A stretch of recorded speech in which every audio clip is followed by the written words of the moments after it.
Welcome everyone to the next interview here with Zoë Flowers on the summit we're doing 2025 and beyond, looking at the astrological energies, but also looking at just the energies and what the tarot has to say about it. I'm so excited to do this with you, Zoe. And just to give you a little background, I met Zoe about 2 years ago, probably Mm-hmm. almost 3 years ago, because yeah, because if I think about my birthday coming up. Anyway, it was, yeah. So at the time, I had done a video and Zoe had commented on it, and I saw the comment, and for some reason I just felt inspired to go check her out. I don't, sometimes you get those nudges. And so I did, and then I saw she was doing tarot, and I saw that she was doing tarot. She was charged. I was 66 at the time, 66 years old. And actually, it was right before my 67th birthday, but I was still celebrating 66. So I was like, and she charged $66.66. And I was like, that's a sign. I have to do this for a half hour tarot reading. So we did I contacted her, we got everything set up, and then as we were doing, and she was just so amazing. I was just like, oh my God, I feel like we need to do videos together on the energies for the upcoming months. And so we started doing that. Zoe agreed. So cool.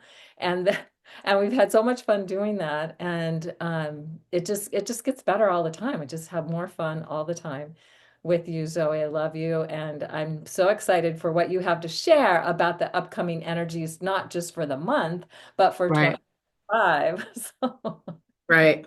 So turning this over to you for you so you can share anything more about yourself or anything before we get started, and then looking at, I know you have several things that you want to look at in terms of the energy for 25. Yeah, absolutely. Well, thank you. Thank you for having me. I'm super excited. And definitely the Kismet just jumped off right away when we had our first conversation. I can't even remember how long we were on the phone after your reading. Remember that? Way longer than a half hour. Yes. Definitely. We were just yakking and yakking.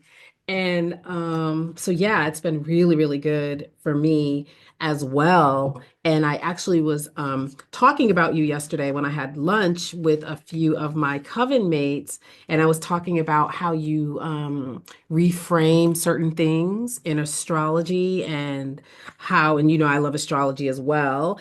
And so I was talking about just how the way you talk about like house rulers not really being called rulers or different ways to look at eclipse energy and all of those things, how that has just inspired me to think about things in a new way. So I was just talking about you.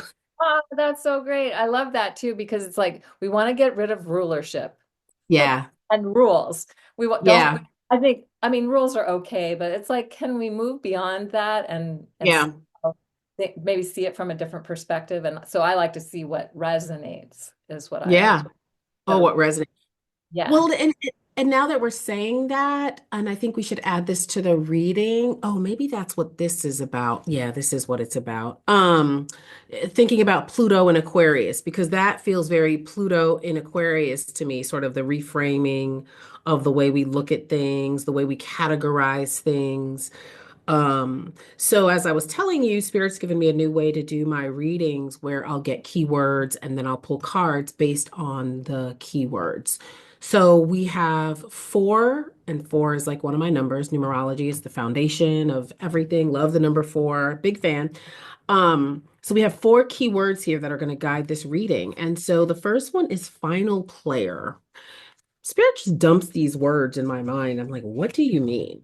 But now that we're thinking about Pluto and Aquarius, which will be with us for what, 15, 20 16, years. 20 years? Yeah. So I think this is going to be more of that, more of the impact of Pluto in Aquarius over these next 20 years. So the first thing again I have is it's final player. I feel like it's a video game reference almost. I'm not a video game girl, but again, that's very Aquarius, like video games, future computers. Wow. And the card that I got was full moon in Libra, a Wow. win-win A win-win outcome is forecast with under this final player. This is making me feel like, sorry to drop Bible verses in here, but it's making me feel like that the last will be first and the first will be last vibe is what I'm getting here. A win-win outcome is forecast. So when we think about sort of Libra, I am a Libra sun. And Libra South Node. So when I think about sort of some of the things that Libra is associated with and the way to navigate this Aquarian energy, this Pluto and Aquarian energy, this transformative energy from a more sort of humanitarian, futuristic, innovative perspective. It's like what is best for all, which also could be thought of as being very Aquarian, a win-win. So stepping out of sort of the you versus me, Pluto and Capricorn energy, whereas it's so important that I be the final player, that I win. I'm getting here that that is not the vibe for where we're going. Where we're going, where we should be looking at, and where sort of will be more most beneficial, which is this is actually pretty common sense, is like what is the win-win outcome for everybody? What is the most just outcome for everyone? Again, just thinking about those Libra characteristics. What's the most sort of aesthetically pleasing outcome? But from sort of the inside out, moving from the superficial to getting deeper, getting more introspective, um, being more, I hate the word balanced. I'm thinking more of like ratio. Yeah. What am I putting in? What are you putting in? How can we put these things together for the best outcome for everybody? For everyone to be that final player, for everyone to win. The second word I have here is retro. Do you want to say anything before I go to the next card? Oh, I just love what you just said. And Okay. piano player, yeah, it does sound like a video game. My kids were It playing. does, right? Yeah. Yeah. Ready And Player it's One. I was trying to remember, like, I know there's a player something that they did, Ready Player One, whatever. Anyway, but yeah, oh, it's just starting to snow. Look at that. And I feel like the guidance here too with this video game thing is it's almost like the Florence Scovel Shinn book, The Game of Life and How to Play It. And so for us to really look at, there's so much conversation about like life being a simulation and a video game. And it's almost like not looking at things so seriously, not allowing ourselves to get like carried away in all of the chaos and the nonsense, but really sort of tapping into if this is a simulation and I am a player in this game, what are the steps that I can take to get the most beneficial outcome? So again, I guess coming back to that win-win forecast. So this retro, so I was hearing retro, I was like, is it retro? Is it retrograde? But it is definitely retro. Um, Okay, so we have here, I get it. Okay, so the first word we have here is putrefaction, shadow, and release. Okay, so when we think about retro, I'm feeling like what they're saying is go ahead and release those shadow aspects of the again community as a whole. We're stepping out of the individual. I'm talking about collectively. What shadows, what is in our collective shadow that we need to actively be releasing at this time, 2025 and beyond? And then we have conjunction here in order to be whole again. hmm right. What what things in our and isn't it interesting that it looks like they're standing on a globe? Yes. Doesn't it look like the Earth? That's the It Earth. does look like Holy it. Yeah. smokes. Yeah. Yeah. Releasing the shadow from the whole entire earth, from Yeah. ourselves and from the whole entire earth. A Yeah. 100%. And this also feels like a guardian. We have a skeleton here, um, standing on the earth. And this feels like a gatekeeper to the underworld almost. And the skeleton has a crown on it, which I find so interesting. So there may need to be some sort of for people who do like death work, or death craft, there may be some ritual around that that needs to be done to help move the collective forward. There may be, again, a need to come together collectively to do this work in person, not online. I feel like a part of us becoming whole again has to do with us coming off of social media so much, coming off of texting so much, leaning on that so heavily, and finding ways to connect with each other IRL, using that computer language again in real life. Right.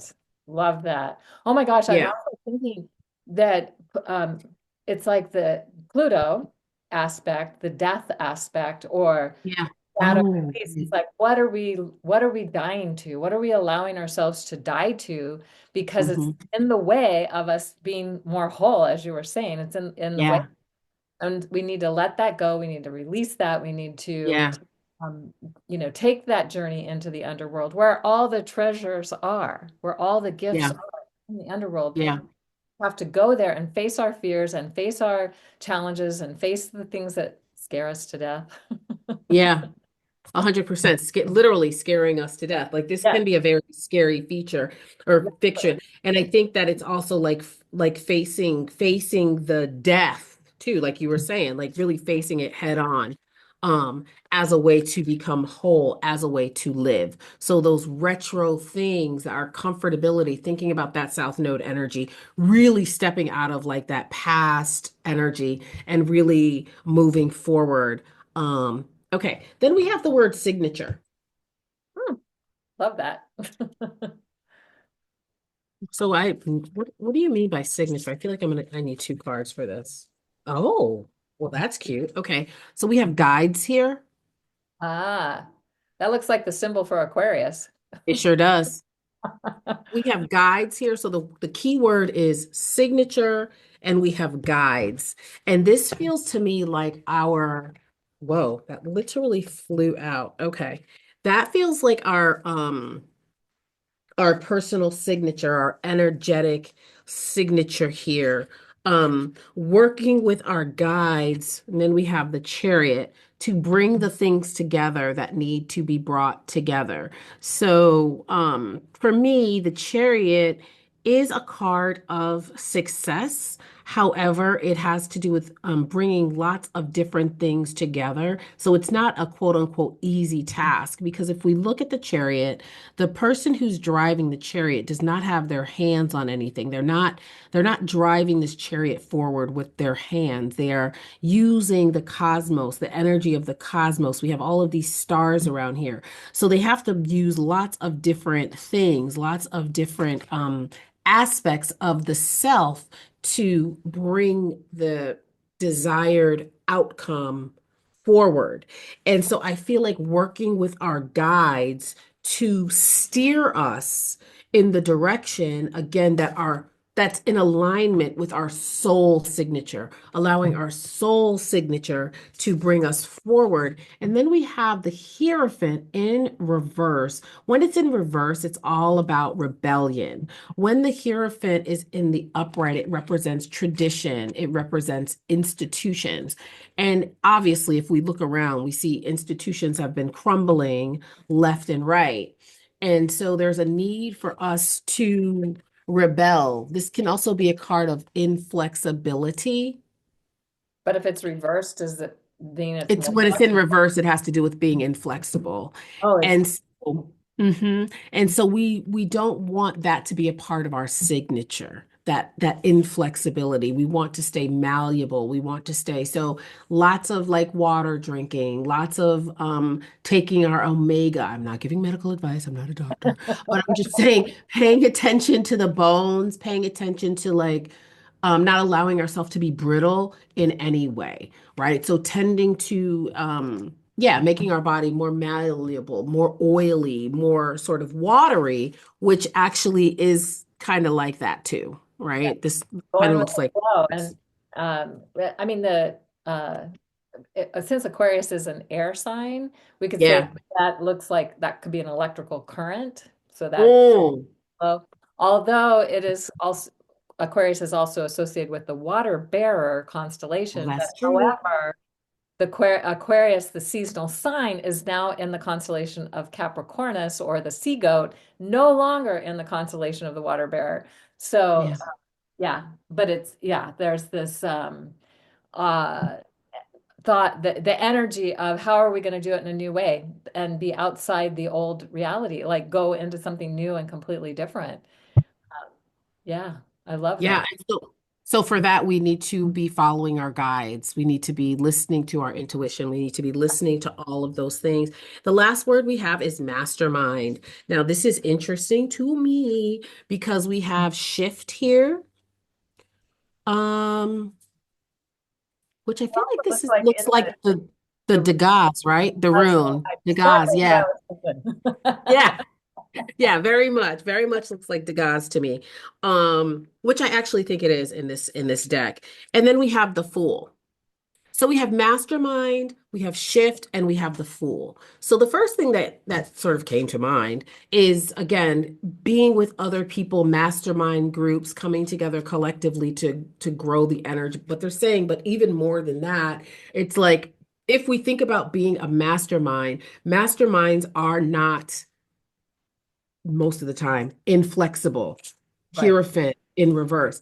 Masterminds allow themselves to shift their thinking. Masterminds allow themselves to be the fool, to take leaps of faith. I always say that the dog in here is the primal part of ourselves, allowing our that primal part of us to take center stage as we put the pieces together. And even the colors are super similar, like yellow, new beginnings, new ways of being in the world.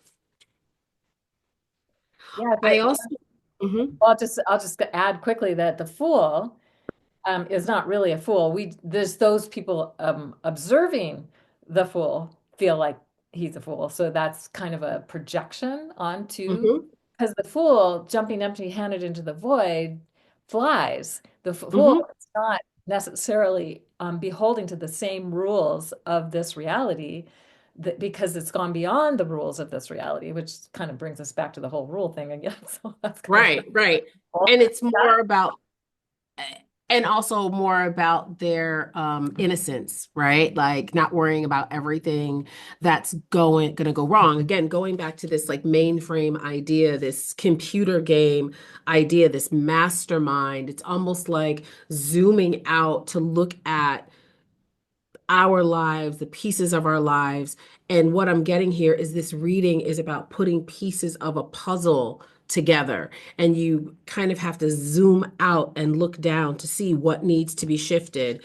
Where do you need to take a leap of faith? But also because in every card, there is a warning, there's a gift, and there's a warning. So it's like, we're not just jumping off of cliffs willy-nilly, right? We are going to investigate, well, what parts of my personality need to shift, right? Like, what needs to die?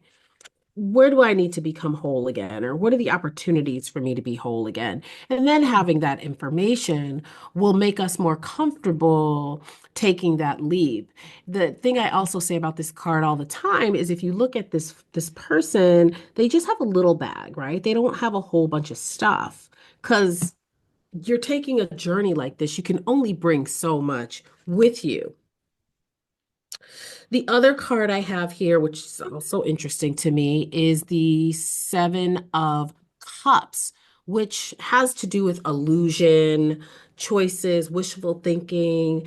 And so I feel like there will be still a lot of confusion in the energy moving forward, a lot of false facts, false things appearing real.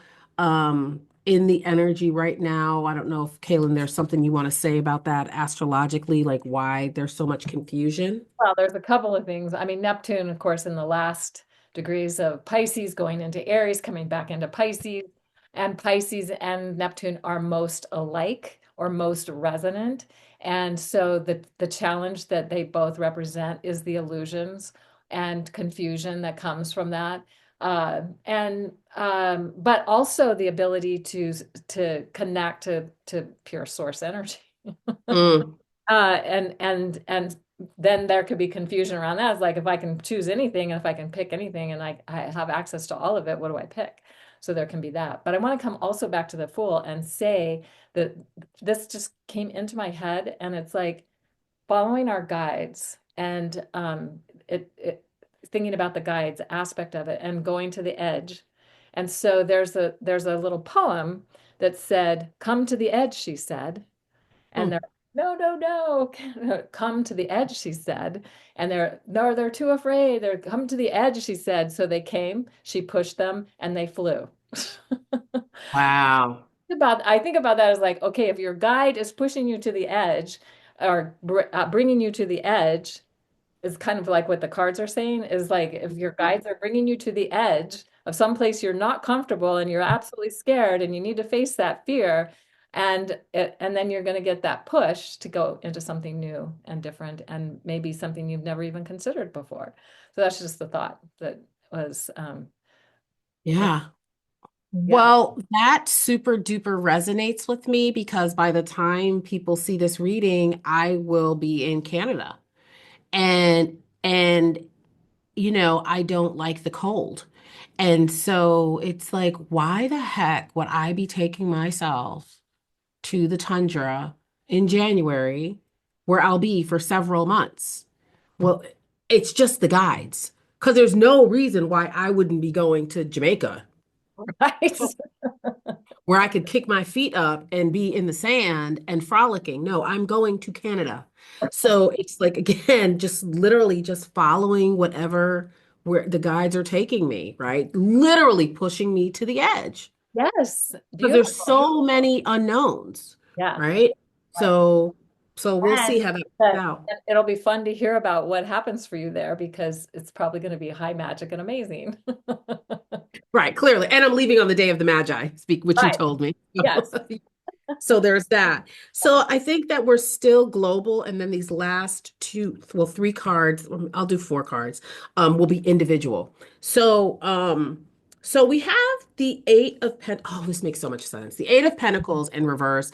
This makes so much sense because when this is in the upright, it has to do with talent, mastery, but AKA hard work.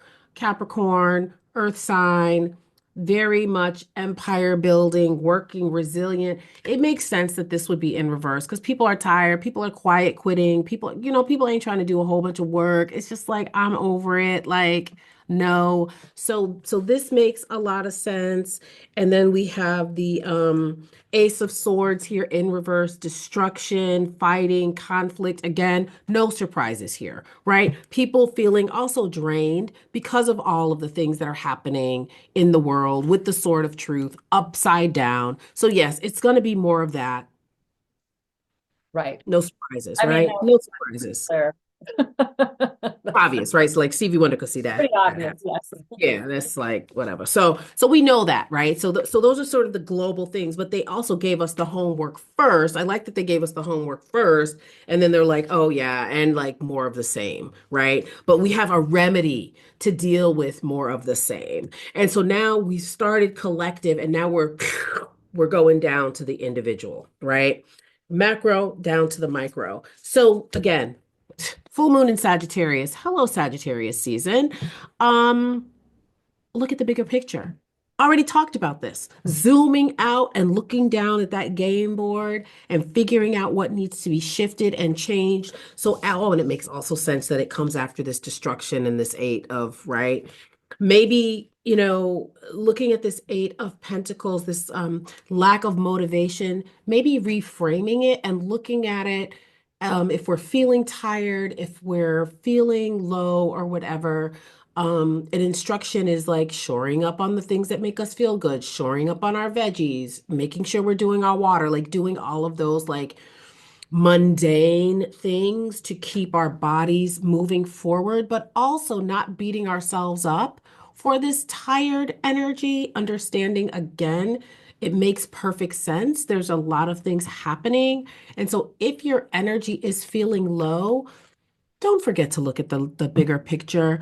Don't make a huge story beating yourself up about why you don't feel motivated, right? Understand that things are crumbling to be rebuilt. It's okay to take a break.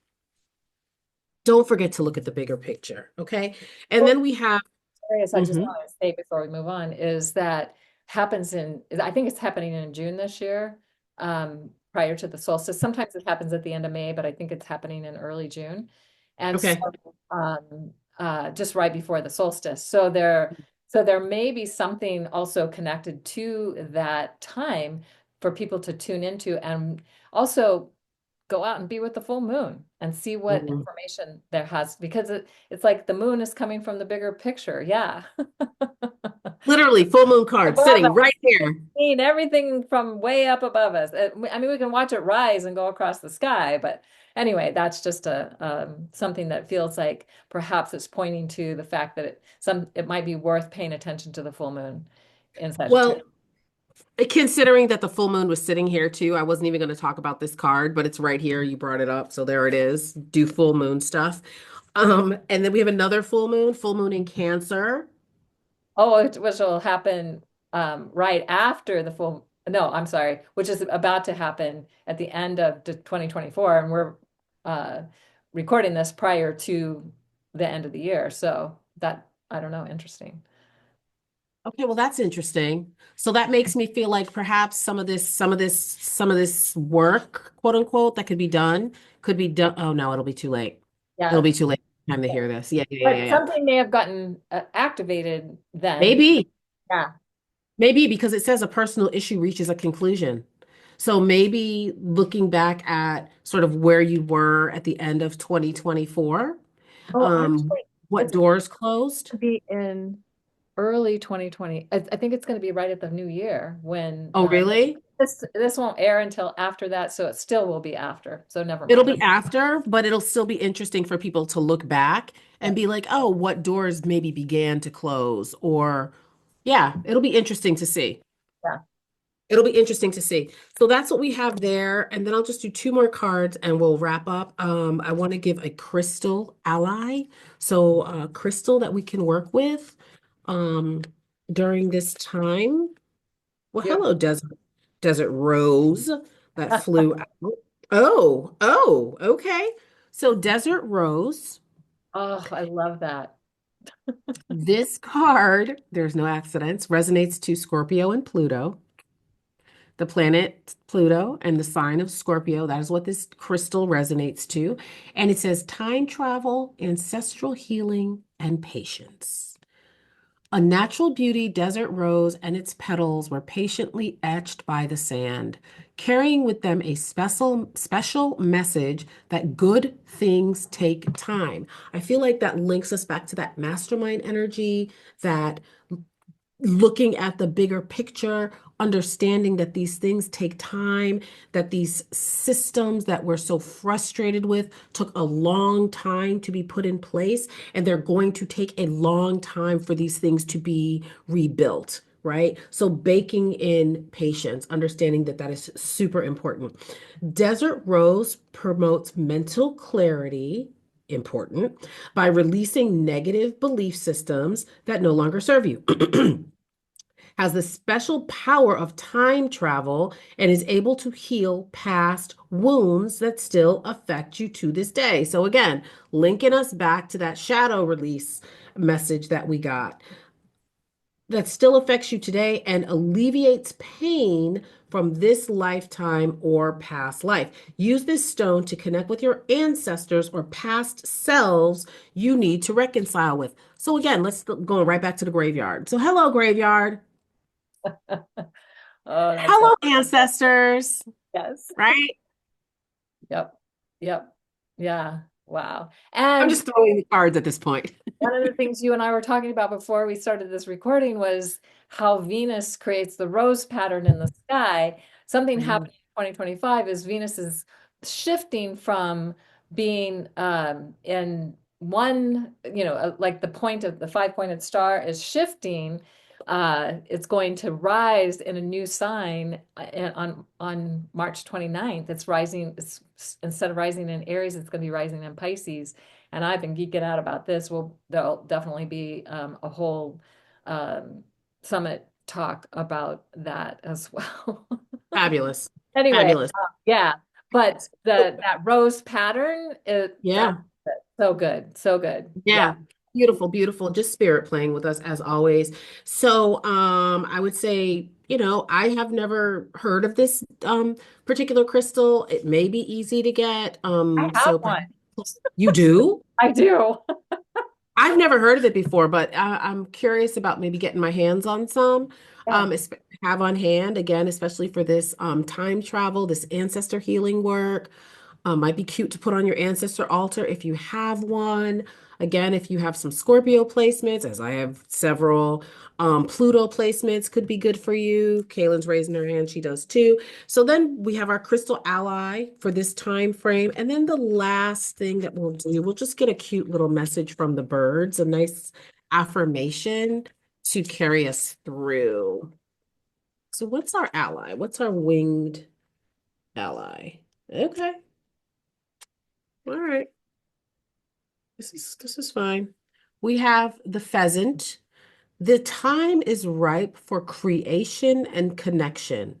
Focus your attention on these areas. That works. Yeah. Pheasant. Oh my gosh. Yeah. Focusing on what we want to create, focusing on our connections to other people. I feel like that is a nice wrap up for this conversation. And then the other card we have is Magpie, which has to do with reevaluating priorities. It's time to let go of what you no longer need. So they're just at this point, they're just saying the same thing over and over again. Well, so okay. I Yeah. don't know if I should say this or not, but I Yeah. can't. So whatever. But my father used to hunt pheasants. Okay. And he also had a magpie save his life when he was in the Korean War, and somebody was a sniper was trying to shoot at him uh, from some trees, and a magpie flew into the tree where the sniper was, and my dad was able to then escape and not.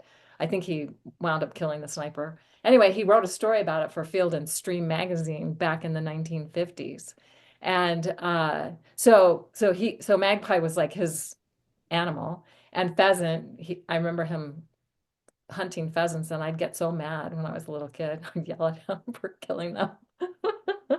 I mean, I literally have goosebumps. That is wild because I Right, almost didn't read Magpie, but so clearly we've got some ancestor work here, like right, showing up like, exactly. So I was like, okay, still working what? on my dad stuff.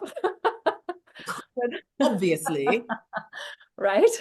Holy mo So, I can't. I yeah, can't with that. It's I too know I've much. got chills. I'm just like, okay, I I amazing. literally have chills. Like we have to timestamp that Oh, for people.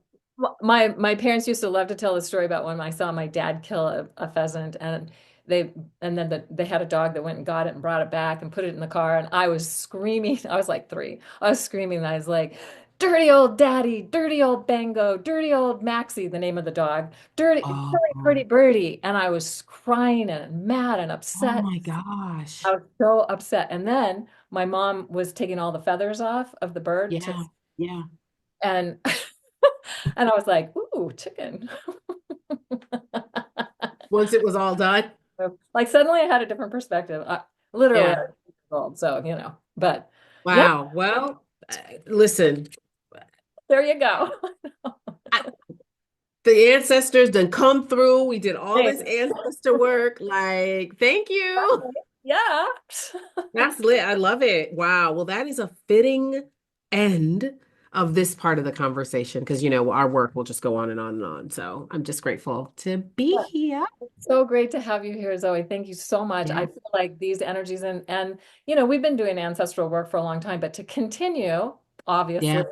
And Yeah. also, just my final question for you is do you have any offers or anything that you want to share with people about what you're doing or a free offer that people can get uh, to wrap this up?